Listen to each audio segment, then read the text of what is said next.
Riwayat yang sahih berbunyi, pada saat baginda Nabi SAW mengantar jenazah seorang sahabat dan sudah dimasukkan ke dalam kuburan, maka Nabi SAW berkata, ketahuilah kalau ruh orang beriman akan meninggal dunia, maka akan datang kepadanya 3 sosok malaikat.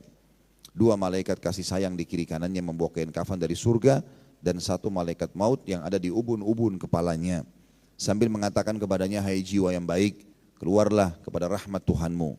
Maka ruhnya pun keluar seperti cepatnya air yang keluar dari mulut kendi. Kemudian setelah itu dibawa oleh malaikat rahmat, dibungkus dengan kain kafan dari surga, kemudian dibawalah ke langit. Dan di langit pertama, malaikat ini mengetuk pintu dan penjaga malaikat langit berkata, siapa kamu? Maka dia pun mengatakan, siapa bersamamu? Bukan siapa kamu ya. Riwayat ini kan tadi dalam buku kita, siapa kamu? Malaikat itu ditanya. Kalau di yang riwayat yang sahih, yang sudah pasti, itu tidak dikatakan seperti itu, tapi dikatakan siapa yang bersamamu. Maka disebutlah namanya Fulan bin Fulan, namanya si mayit yang paling baik di dunia. Kemudian malaikat pun membukakan pintu, begitu terus sampai langit ke-7. Dan semua malaikat di langit 1 sampai langit 7 berharap ruh ini lewat di sisi mereka, karena kata Nabi SAW ruh itu mengeluarkan bau yang lebih wangi daripada bau kasturi. Dan mudah-mudahan termasuk kita insya Allah ini. Kemudian setelah itu riwayat ini diringkaskan atau ringkas saja, tidak ada seperti tadi sampai mengetuk Sidratul Muntaha, tapi sampai ke langit ke-7.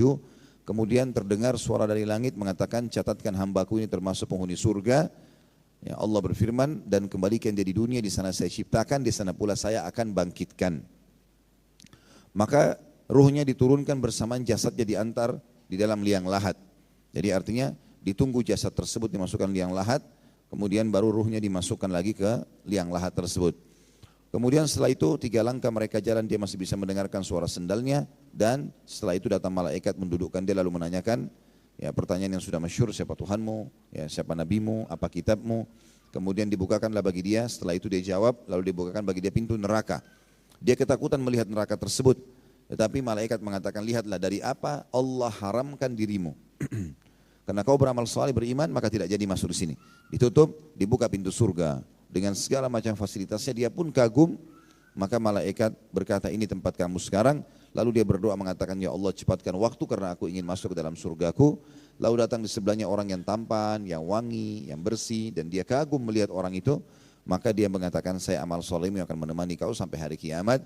Lalu terdengar suara mengatakan, bentangkan kuburan hambaku ini seluas pandangan matanya, dan bukakanlah jalan menuju ke surganya setiap pagi dan petang. Sehingga kata Nabi SAW, sampailah padanya bau wanginya surga. Jadi dia tidak masuk ke dalam, tapi dia melihat. Dan melihat ini sudah sebuah nikmat, apalagi kalau masuk ke dalamnya. Maka jadilah kuburannya taman dari taman surga, kata Nabi SAW. Gara-gara kejadian tadi. Kalau orang fasik atau orang kafir sebaliknya, akan datang kepadanya sosok malaikat 3, di kiri kanannya malaikat penyiksa, di kubur-kubur kepalanya malaikat maut, yang mengatakan, hai jiwa yang busuk, keluarlah kepada murka Tuhanmu. Lalu ruhnya tidak mau keluar, berantakan di tubuhnya. Kata Nabi SAW, lalu malaikat menarik dengan keras dari ubun-ubun kepala, seakan-akan bulu domba yang dibasahkan lalu dililitkan di pohon berduri dan ditarik dengan keras sehingga berantakanlah bulu domba tersebut. Lalu kemudian pada saat dia sudah keluar, belum sesaat keluar ditangkap oleh malaikat penyiksa, 2 di kiri kanannya yang bawa kain kafan dari neraka, lalu dibawa ke langit. Baru di langit pertama sudah ditolak oleh para malaikat, karena roh tersebut mengeluarkan bau lebih busuk daripada bau bangkai. Lalu kemudian terdengar suara dari langit mengatakan, catatkan hambaku ini termasuk penghuni neraka, dan kembalikan dari dunia, di sana saya ciptakan, di sana pula saya akan bangkitkan. Maka bersamaan jasadnya diantar, dimasukkanlah juga ruh tersebut. Begitu masuk ke dalam kuburan, 3 langkah mereka jalan, masih didengar suara langkah kakinya. Kemudian malaikat datang dan mendudukkan dia lalu menanyakan, siapa Tuhanmu, apa nabi, siapa nabimu, apa kitabmu. Dia tidak bisa menjawab, dia hanya mengatakan, saya hanya mengikuti apa yang orang ucapkan. Maka dibukakan baginya pintu surga, dia kagum, dia suka. Malaikat bilang, lihat dari apa kamu haramkan dirimu sendiri. Lalu kemudian dibukakan pintu neraka dan dikatakan, ini tempat kamu sekarang, tidak ada lagi tempat lari selainnya. Maka dia berkata, ya Allah, jangan cepatkan waktu karena aku tidak ingin masuk ke nerakaku. Lalu datang orang di sebelahnya, buruk tampangnya, baunya busuk, ya.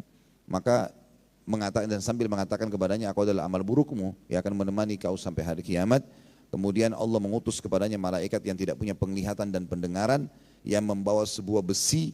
Kalau seluruh jin dan manusia bersatu untuk membalikannya, mereka tidak akan mampu.